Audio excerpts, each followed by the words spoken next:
alors que Xi Jinping se rapproche du pouvoir ultime. Sa chute devient plus probable. Peut-il survivre?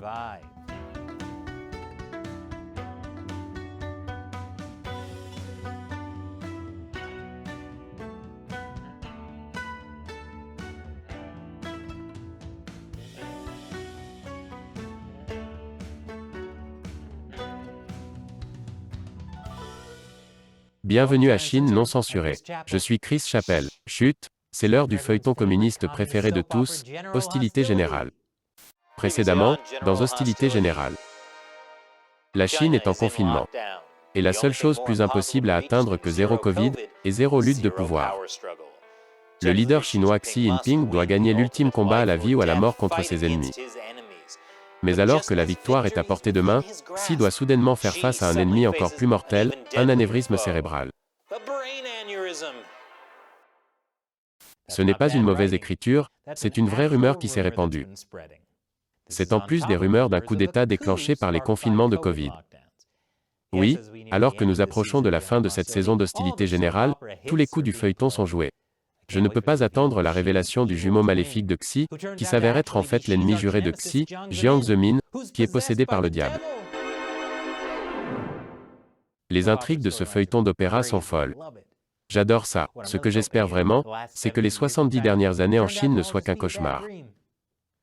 Quoi qu'il en soit, au cours des 6 prochains mois, Xi va tenter de remporter un troisième mandat à la tête du Parti communiste chinois. Mais une faction politique rivale liée à l'ancien dirigeant chinois Jiang Zemin tente de l'en empêcher. Cette faction utilise des rumeurs, souvent propagées par les médias occidentaux, pour dénigrer Xi Jinping. Les rumeurs se sont intensifiées à la mi-avril, avant la réunion du Politburo du 29 avril, au cours de laquelle les hauts dirigeants du parti ont évoqué le renforcement de la stabilité interne. Voici quelques-unes des grandes rumeurs qui ont circulé dans les milieux chinois. La première rumeur veut que des membres de l'Assemblée nationale populaire, ou ANP, aient écrit au président du comité permanent, Li Zhanshu, pour lui demander de retirer le bandit Jinping. Ce qui, si c'est vrai, l'aurait blessé. Je ne suis pas un bandit. Je suis peut-être un dictateur, un menteur, un meurtrier et un bandit. Mais je ne suis pas un juggalo. Attendez, de quoi parlions-nous? Cet anévrisme cérébral me perturbe. La deuxième rumeur veut que Xi Jinping remplace le secrétaire du parti de Shanghai, Li Qiang, et le maire de Shanghai, Gong Zhang, qui sont tous deux ses alliés. Il s'agit en fait de la rumeur la plus plausible, car les responsables de Shanghai ont fait échouer le confinement de Covid, et Xi Jinping pourrait subir des pressions pour écarter ses alliés. Mais cela ne veut pas dire qu'il va le faire. Et peut-être la plus folle de toutes, la troisième rumeur, selon laquelle Xi a déjà annoncé qu'il allait abandonner le pouvoir et prendre sa retraite. Ce ne sont là que quelques-unes des nombreuses rumeurs qui circulent. Certaines d'entre elles se sont avérées être manifestement fausses. Le secrétaire du parti et le maire de Shanghai n'ont pas été remplacés. Et Xi renonçant au pouvoir, allons donc. Cela n'arrivera pas. Mais l'objectif principal était d'amener les gens à se demander si Xi était en train de perdre son emprise sur le pouvoir. Et c'est un message que des sources chinoises anonymes ont commencé à transmettre aux médias occidentaux. Plus d'informations après cette courte pause commerciale. Bienvenue à nouveau. Espérons que c'est après une publicité, mais c'est peut-être après un vide noir laissé par la démonétisation de YouTube. Les rivaux du leader chinois Xi Jinping tentent de répandre des rumeurs selon lesquelles il perdrait son emprise sur le pouvoir. Et c'est un message sur lequel certains médias occidentaux étaient trop heureux de sauter dessus. Les officiels chinois ont mis en place une vague de confinements si stricts qu'ils font ressembler les confinements australiens à des confinements de Floride. C'est parce que la Chine a une politique de zéro Covid. Et cette politique vient de Xi Jinping lui-même. En Chine, il y a un large éventail d'opinions à ce sujet. Mais le message véhiculé par les médias occidentaux est qu'il s'agit d'une menace pour l'emprise de Xi Jinping sur le pouvoir. Voici un article récent du Financial Times, le confinement de Shanghai met à l'épreuve la loyauté envers Xi Jinping au sein du Parti communiste chinois. On peut y lire, de plus en plus de voix s'élèvent à Shanghai et au sein du parti, notamment celle du vice-premier Han Zhang, qui demande à Xi de forcer le secrétaire du parti de Shanghai Li à démissionner. C'est probablement vrai. Comme je l'ai dit précédemment, le secrétaire du parti de Shanghai, Li Qiang, est un allié de Xi Jinping. Parallèlement, le vice-premier ministre Han Zhang fait partie de la faction de Jiang Zemin. Han et Li sont rivaux pour le poste de Premier ministre, le deuxième poste le plus puissant en Chine. C'est un peu comme la série TV Succession, si les gens qui écrivent Succession étaient sous l'emprise de toutes les drogues prises par le casting d'Euphoria. Si Li Qiang était éliminé, Han Zhang aurait toutes les chances de décrocher le poste de Premier ministre lors du prochain congrès du parti. Mais en ce qui concerne l'actuel Premier ministre Li Keqiang, les rumeurs d'une scission entre lui et Xi courent depuis longtemps. Nous avons consacré un épisode complet à ce sujet en 2020, consultez-le pour en savoir plus. Le Wall Street Journal est le dernier à tomber dans le panneau. Et il est rempli de sources anonymes qui font passer beaucoup de messages familiers. Par exemple, Li Keqiang aide à faire pression sur le dirigeant autoritaire de la Chine pour qu'il revienne sur certaines mesures, qui ont éloigné le pays du capitalisme de style occidental et contribué au ralentissement économique de la Chine, selon des responsables gouvernementaux. Ouais, vous souvenez-vous quand la Chine pratiquait totalement le capitalisme à l'occidental sous Jiang? Ne jamais faire confiance aux sources anonymes. Les sources anonymes disent « Je suis plus beau sans barbe ». Mensonge. Et la lutte de Li Keqiang contre Xi est censée être soutenue par certains responsables du Parti communiste, qui s'inquiètent du fait que M. Xi se soit trop concentré sur l'adhésion à une idéologie enracinée dans la vision socialiste de Mao Tse-tung, plutôt que de donner la priorité à des mesures pratiques pour assurer la croissance économique, selon des personnes proches du processus décisionnel. Oui, Xi est totalement comme Mao Tse-tung. Contrairement à Jiang Zemin qui a créé sa propre Gestapo personnelle, et mis en place un appareil de sécurité massif qui ne répondait qu'à lui et à ses copains. Et enfin, ils affirment que la frustration à l'égard du style autocratique de M. Xi est en train de bouillir, selon des personnes familières avec les discussions du parti. Oui, je me demande qui sont ces personnes. Le message ici est donc que Li Keqiang et d'autres se défendent contre la folie des grandeurs de Xi, et ses tentatives de devenir un autre Mao Tse-tung.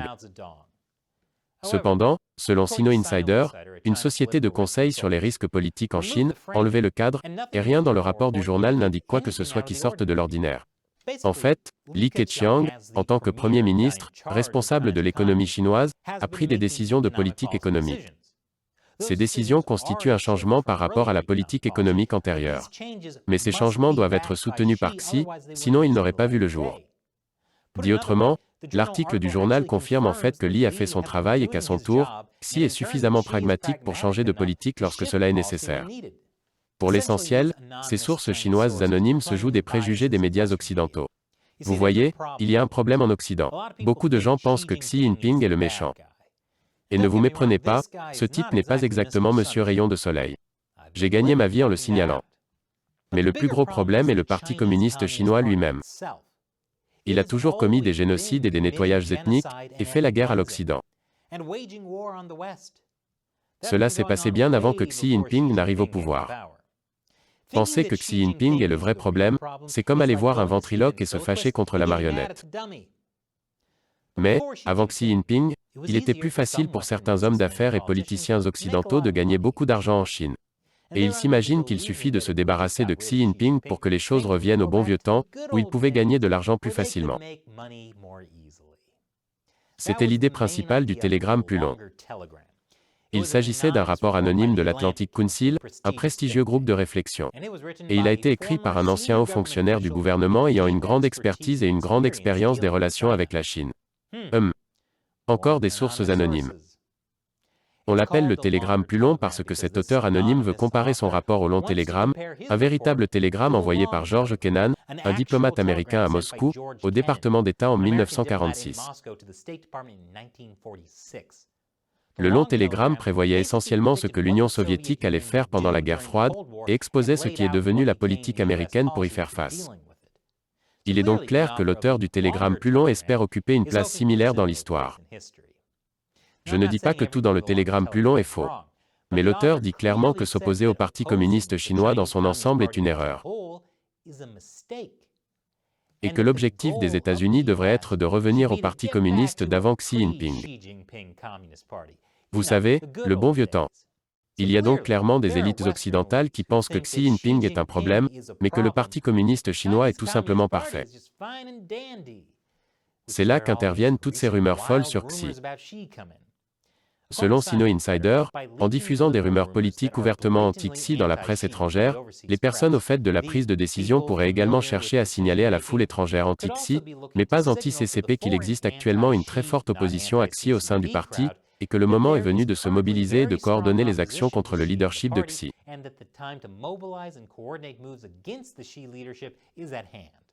Essentiellement, ils essaient de créer artificiellement un battage médiatique. Un peu comme Taco Bell qui ramène la pizza mexicaine. Personne n'est réellement excité par son retour. Ils vous trompent juste en vous faisant croire le contraire. Ce qui m'amène à ce récent article intitulé Xi Jinping s'effondre alors que l'économie chinoise trébuche. Il a été écrit par l'ancien Premier ministre australien et président de l'Asia Society, Kevin Rudd. Rudd parle le mandarin, et il a aussi totalement gâché la politique chinoise de l'Australie en se montrant très conciliant avec le régime chinois. Beaucoup de gens pensent que Kevin Rudd est le type qui a écrit le télégramme le plus long. Et devinez quoi? Le message de Rudd dans cet article du Wall Street Journal est que tous les problèmes auxquels la Chine est confrontée actuellement n'ont rien à voir avec un système communiste corrompu vieux de plusieurs décennies. Non, non, c'est la faute de Xi Jinping. Le problème économique repose sur M. Xi et son pivot vers l'État. Il a déplacé la politique économique chinoise bien à gauche sur le plan idéologique. M. Xi a commencé à étrangler la poule qui, pendant 35 ans, a pondu l'œuf d'or. Il critique également l'idéologie marxiste-léniniste de Xi. Rudd vit dans un pays imaginaire sur ce qu'était la Chine avant Xi. Mais cela résume parfaitement l'opinion de ces experts de la Chine anti-Xi et non anti-CCP. Ils combattent le symptôme, pas la cause. En fait, ils essaient de guérir le cancer avec du sirop pour la toux. Alors, Xi Jinping est-il vraiment en danger? Son troisième mandat est-il en danger? Il est probable que tout cela ne fera que convaincre Xi Jinping d'agir plus rapidement et plus férocement contre ses rivaux de faction pour s'assurer un troisième mandat. Sur la trajectoire actuelle, on peut s'attendre à ce que des purges de haut niveau ou d'autres signes noirs politiques se produisent avant une réunion majeure du PCC à l'automne. Le final de la saison de hostilité générale sera donc assez excitant. Et YouTube continue de nous jouer des tours, si bien que la plus grande partie de notre budget pour continuer à faire l'émission et à payer notre personnel provient de l'armée des 50 cents de Chine non censurée, des fans qui contribuent à hauteur d'$1 par épisode sur le site de financement participatif Patreon, ou sur notre plateforme de médias sociaux exclusive sur Locals. Pour vous remercier, je répondrai à vos questions à la fin d'un épisode. La question d'aujourd'hui vient d'Ethan Baker sur Patreon. Salut Chris et l'équipe. Je me demande si vous considérez les mesures de confinement actuelles de la Chine et l'objectif à long terme de la stratégie zéro Covid comme une mesure de protection contre le Covid ou comme un système de défense à long terme contre les armes biologiques. Les armes biologiques existent depuis des décennies, mais les pays ne pouvaient pas les utiliser par crainte de nuire à leur propre pays. Ethan, vous essayez de nous faire entrer dans la prison de YouTube? Vous ne pouvez pas mentionner Covid et armes biologiques dans la même phrase sur YouTube. Je veux dire, vous ne pouvez pas mentionner Covid. Point barre. Et les armes biologiques. Point barre. Dans la même phrase sur YouTube. Point barre. Je crois que j'ai trompé l'algorithme. Mais oui, quoi qu'il en soit, l'idée est de savoir si le Parti communiste a une raison secrète de pousser la politique du zéro Covid, comme s'il testait des stratégies de contrôle de la population en cas d'armes biologiques. À cela, je dois dire que si leur plan pour stopper le Covid est de mettre en place des barrières métalliques, la Chine est foutue. Quel que soit le but de zéro Covid, il est clair qu'il ne s'agit pas de contrôler efficacement un virus. Continuez à faire du bon travail. Vraiment, je pense que ce qui se cache derrière la politique du zéro Covid, c'est l'incapacité du Parti communiste à admettre qu'il avait tort. Ils ont passé des années à dire combien leur réponse au Covid était géniale, et combien la réponse des États-Unis était horrible. Mais maintenant, les États-Unis ont dépassé le Covid. Et il semble que le Covid ne soit un problème qu'en Chine. Alors le parti double la mise. Le Covid-0 fonctionne parfaitement. Le problème à Shanghai, c'est qu'ils n'ont pas verrouillé assez vite et assez fort. Et les gens continuent d'essayer de s'échapper. Ce n'est jamais la faute du Parti communiste. Merci pour votre question et votre soutien, Ethan. Et si vous voulez rejoindre l'armée des 50 cents de Chine non censurée et nous aider à lutter contre le communisme, il suffit d'$1 par épisode sur le site de financement participatif Patreon. C'est patreon.com/China Uncensored. Encore une fois, je suis Chris Chappell, à la prochaine fois.